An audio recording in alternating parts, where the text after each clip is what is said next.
नमस्कार दोस्तों, एक बार फिर से आपका स्वागत है मांग चैप्टर में। मांग जो हमारा चैप्टर है वो लंबा चैप्टर है।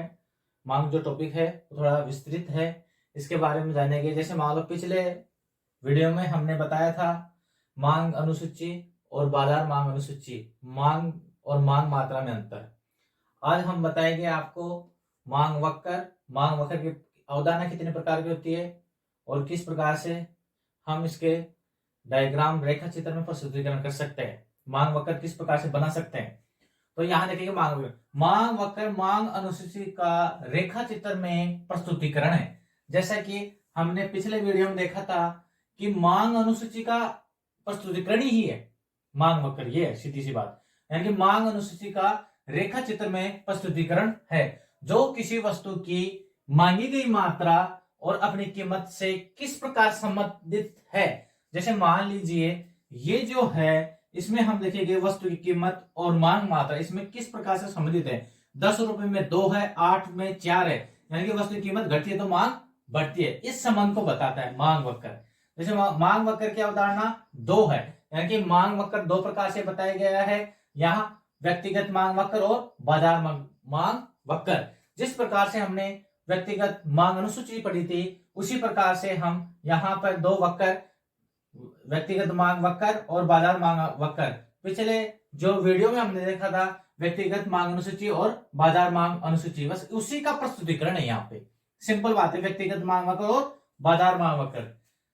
यहां देखेंगे व्यक्तिगत मांग वक्र, एक विशेष क्रेता यानी कि एक व्यक्ति होगा, एक विशेष क्रेता एक निश्चित समय पर वस्तु की विभिन्न संभव कीमतों पर विभिन्न मात्राओं को खरीदने के लिए तैयार है। जैसे मान लो एक निश्चित समय पर वस्तु की विभिन्न संभव कीमतों पर विभिन्न मात्राओं को खरीदने के लिए तैयार है। जैसे मान लीजिए हमने ये एक टेबल बनाई है, ये है व्यक्तिगत मांग वक्र। व्यक्तिगत मांग वक्र की अनुसूची को प्रस्तुतिकरण है। यहाँ हम यहाँ लिख सकते हैं व्यक्तिगत मांग अनुसूची, पिछले जो वीडियो में देखा था। तो व्यक्तिगत मांग वक्र की अनुसूची का क्या है, प्रस्तुतिकरण है।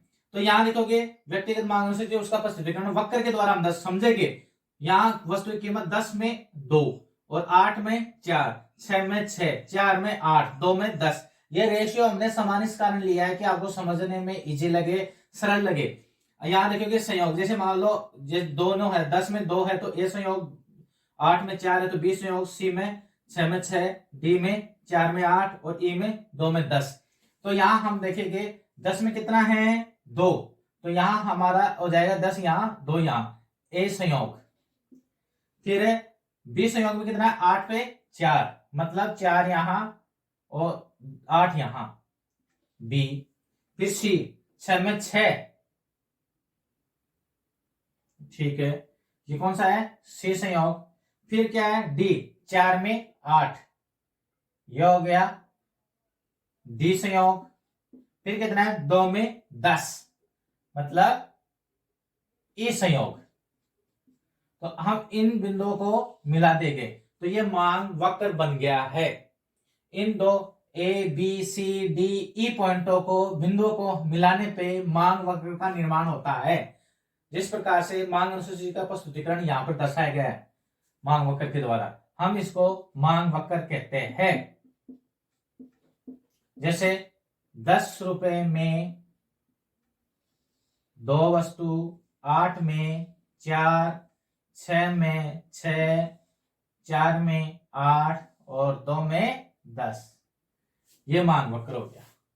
अब इसी प्रकार से हम बाजार मांग वक्र के बारे में जानेंगे कि बाजार मांग वक्र किस प्रकार से प्रस्तुतिकरण होगा। यहाँ पर ए व्यक्ति, बी व्यक्ति, सी व्यक्ति, तीनों के द्वारा अलग अलग वस्तु की मांगी गई मात्रा है, वस्तु की अलग अलग मांग कर रहे हैं। जैसे मान लो 10 में कितनी है, जैसे मान लो ए व्यक्ति का हम यहां लेते हैं 2, 4, 6, 8, 10।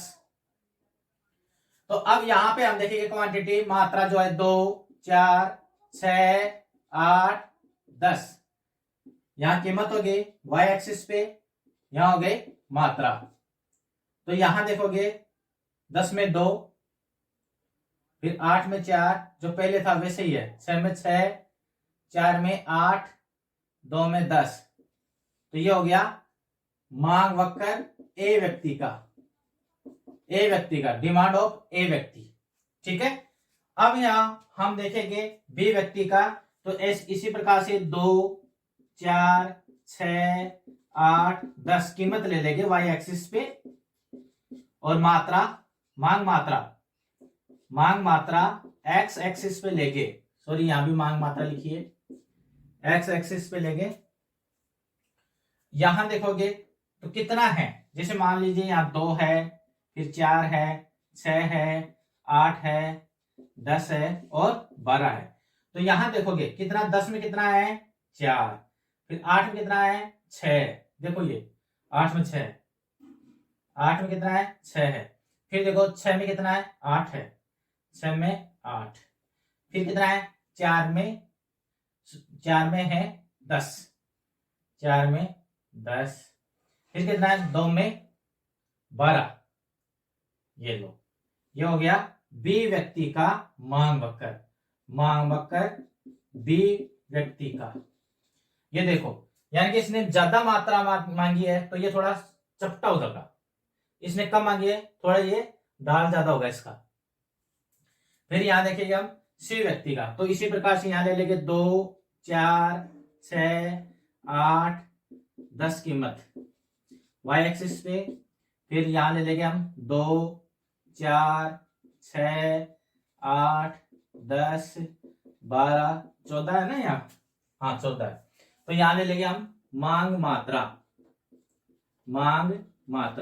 अब यहां देखेंगे बाजार मांग वक्र की जो अनुसूची है उसमें देखेंगे, यहां देखोगे 10 में कितना है 6, यानी कि यहां 10 में, फिर 8 में कितना है 8, यानी कि यहां तक, ठीक है। फिर 6 में कितना है 10, 6 में 10 यहां, फिर कितना है 4 में 12, फिर कितना है 2 में 14, ये लीजिए, ये मांग वक्र हो गया सी व्यक्ति का, मांग वक्र सी व्यक्ति का। यहां देखोगे बाजार मांग वक्र में हम 3 व्यक्ति ले रहे हैं, मांग वक्र ए का ये प्रस्तुतिकरण हो गया, बी का ये हो गया, सी का ये हो गया। इसमें आप देखोगे जैसे मान लो वस्तु की कीमत घट रही है तो वैसे मांग बढ़ रही है, लेकिन अलग अलग व्यक्तियों के द्वारा अलग अलग वस्तु की मांगी गई मात्रा ये यहाँ पे प्रस्तुतिकरण की गई है। जैसे मान लो ए व्यक्ति 10 में कितना खरीदा 2, तो यहाँ पे 2, फिर बी व्यक्ति कितना 4, तो यहाँ देखोगे 4 है यहाँ ऐसे, ठीक है। और फिर कितना है सी व्यक्ति 6 खरीदता है, यानी कि यहां से देख लीजिए, ठीक है। तो ये अलग अलग प्रकार से बाजार मांग वक्र को दर्शाया गया है, क्योंकि बाजार मांग वक्र में अनेक व्यक्ति हो सकते हैं। यहाँ 3 व्यक्ति लिए, बहुत सारे व्यक्ति हो सकते हैं बाजार में, लेकिन यहाँ एक विशेष उपभोक्ता है, विशेष क्रेता है, वह व्यक्तिगत मांग वक्र का प्रस्तुतिकरण होगा, जिसमें वस्तु कीमत, जैसे मान लो पी एक्स ए व्यक्ति, क्यू एक्स ए व्यक्ति, यहाँ एक विशेष हो गया, उसका प्रस्तुतिकरण यह बताया गया। अब हम देखेंगे मांग वक्र किस प्रकार से मतलब संबंध को प्रस्तुतिकरण करता है, किस प्रकार के बताता है, मांग अपनी कीमत किस प्रकार से संबंधित है। जैसे मान लो वस्तु की कीमत घटती है तो मांग मात्रा बढ़ती है, मांग मात्रा बढ़ती है, यानी कि मांग में क्या होती है वृद्धि होती है। अब फिर और घटेगी, फिर और वृद्धि होगी, फिर और घटेगी, फिर और वृद्धि होगी, फिर और घटेगी और वृद्धि होगी, ठीक है। जैसे जैसे वस्तु की कीमत घटती है वैसे वैसे वस्तु की मांग मात्रा बढ़ती जाती है। अब जैसे मान लो वस्तु की कीमत बढ़ती है, वस्तु की कीमत बढ़ती है तो मांग मात्रा में कमी आती है, यानी कि ये मान लो 2 है, वहां कितने हो गए, वस्तु की कीमत 10, मतलब वस्तु की कीमत 2 थी तो मांग मात्रा 10 थी, अब वस्तु की कीमत बढ़ के 4 हो गई तो मांग मात्रा घट के 8 हो गई। तो यानी कि यहां पे हम ये क्वेश्चन बनता है वस्तु की कीमत और मांग के बीच में कौन सा संबंध होता है, ऋणात्मक या विपरीत, ऋणात्मक या विपरीत, दोनों एक ही चीज है, ऋणात्मक और विपरीत संबंध पाया जाता है। यहाँ क्वेश्चन ये बनेगा व्यक्तिगत मांग वक्र और बाजार मांग वक्र में अंतर पूछ सकता है, व्यक्तिगत मांग वक्र किसे कहते हैं, बाजार मांग वक्र किसे कहते हैं। यानी कि एक विशेष व्यक्तिगत मांग वक्र क्या है, एक विशेष क्रेता एक निश्चित समय पर वस्तु की विभिन्न समूह कीमतों पर विभिन्न मात्राओं को खरीदने के लिए तैयार है। इसी प्रकार से यहाँ पर अनेक क्रेता एक निश्चित समय पर एक वस्तु की विभिन्न समूह कीमतों पर विभिन्न मात्राओं को खरीदने के लिए तैयार है। यहाँ बस यही फर्क है, यहाँ अनेक उपभोक्ता होते हैं, यहाँ एक स्पेशल एक क्रेता होता है विशेष, इसमें ये डिफरेंस है। अब इसमें देखोगे तो ये मांग वक्र है, थोड़ा मतलब ज्यादा डाल वाला है, ये कम डाला सकता है, फिर ये उससे कम डाल वाला। ठीक है दोस्तों, आज हमने बाजार मांग वक्र और व्यक्तिगत मांग वक्र के बारे में अध्ययन किया। धन्यवाद दोस्तों। अगले नेक्स्ट वीडियो में हम और इम्पोर्टेंट क्वेश्चन बताएंगे सेकंड ग्रेड में जो हर बार आते हैं। इसमें भी ये जैसे मानो मांग वक्र और मांग वक्र को प्रस्तुतिकरण, और इसमें जैसे मान लो कीमत और मांग मात्रा में कौन सा संबंध पाया जाता है, यहाँ से क्वेश्चन ये जरूर पूछता है, लगभग बार पूछा गया है। तो आप ध्यान दीजिए, जो जो मैं बताता हूँ उसको आप पढ़ते चलिए और आगे बढ़िए। धन्यवाद दोस्तों।